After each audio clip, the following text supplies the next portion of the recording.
The actors are yet to arrive on set, but the cameras are ready to roll. In a school turned polling station. A play turned TV show. Its 2-week run ends on election night.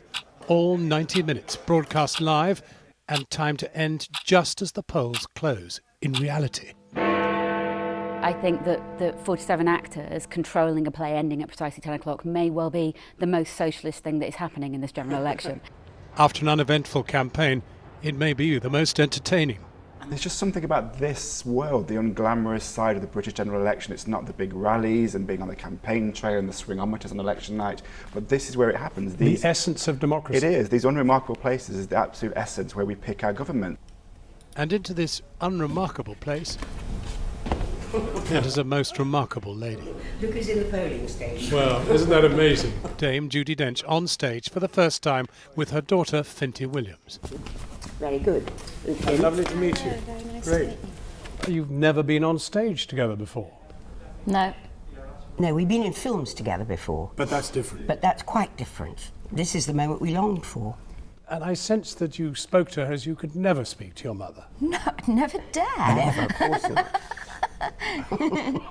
And you pretended to be a lot older than you are. You had a sort of limp going towards the... This is the best compliment I've ever been given. I do have a limp, actually. Oh, really? I have had a limp until about, I don't know, a year ago. Oh, I but had you my can knee recall done. it. So I recall it every now and again. In order to get to the voting box. But then she walks off stage and carries on limping. When they first approached you, did you even begin to imagine that you could really get a drama out of a polling station? I didn't even consider that, actually. I just thought, I genuinely thought, oh, how, it's the part I've been waiting for 60 years, a part that opens on one night and closes about 10 days later. You know, heaven to do that. And how was it with Mum? It's fantastic. It's what I wanted to do for such a long time. And it's been amazing, you know.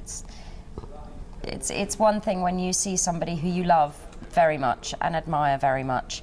You see them from sitting in the stalls and you watch it and you have a level of understanding about how they work. But then to actually be there is really different. And especially when they turn to you and say, what's the next line? that happened on the first night. She turned to me and she went, what? It's an extraordinary process because there have been some moments when I've completely forgotten that I've been in this business for 25 years, and suddenly it is just your mother saying, no, don't do that, you know, and you suddenly become sort of 12 again. And I'm wondering whether, in talking about acting, you see any acting potential in any of our leaders? Oh.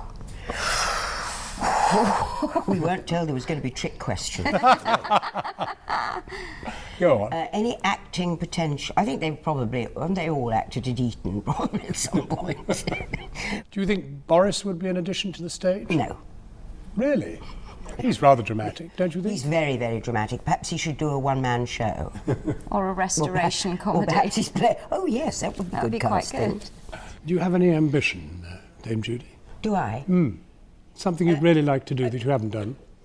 No, I just think we're in this business where there are so many really talented people. I think it's lucky to be employed. I have always thought that. Trevor Nunn once came to me on a first night and said, why are you always crying on a first night? And I said, because I always think it's the last play I'm going to do. Of course, if we have a hung parliament or anything, we might be doing it all again. You could be, and it will run and run. Yeah, we could just trot it out every election. Can I thank you both very much, Finty and Dame Judi, very much. Thank you. Thank you.